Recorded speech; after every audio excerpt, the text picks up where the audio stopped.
She sprayed perfume in my son's eyes. But Dad's response broke me more.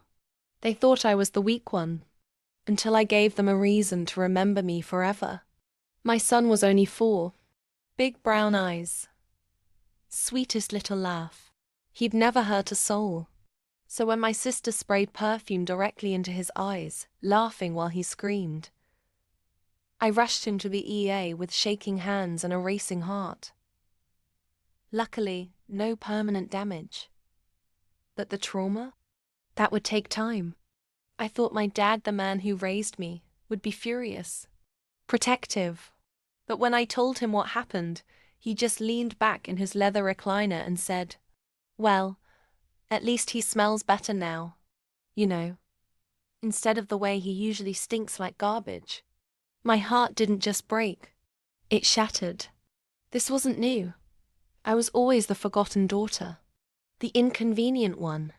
My sister was the golden child. The one with the sparkling smile, fake kindness, and a cruelty she wore like perfume. But that day, something inside me snapped. And they had no idea what was coming next.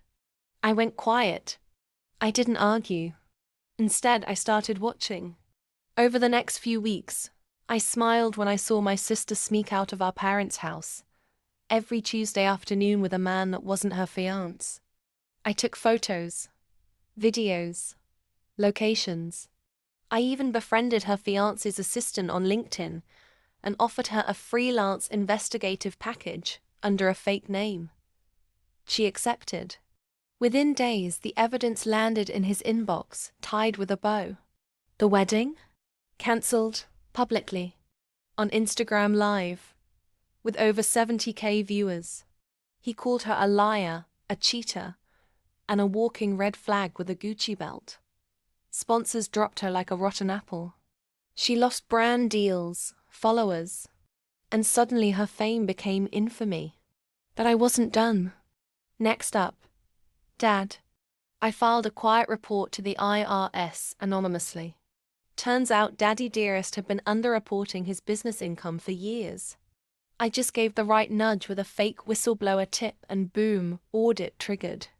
Oh, and that classic convertible he loved so much. Gone. Seized. Suddenly, the man who mocked my son's pain was living off instant noodles and praying the government wouldn't seize the house too. My son? He's now flourishing. Turns out, when you remove toxic people from your life, people who belittle a child's pain, you make space for healing. We moved states. He's in a beautiful school now. Smiles more. Sleeps better. I've never been prouder. As for my sister and Dad, they still don't know it was me. They blame karma. But karma? She was on vacation. I did the dirty work myself. Don't let anyone make you feel small. Especially not for defending your child. If you're done being quiet, if you've got a fire burning in you too, then hit subscribe for more stories of revenge, power, and survival. Because sometimes, justice doesn't knock. Sometimes she burns the whole house down.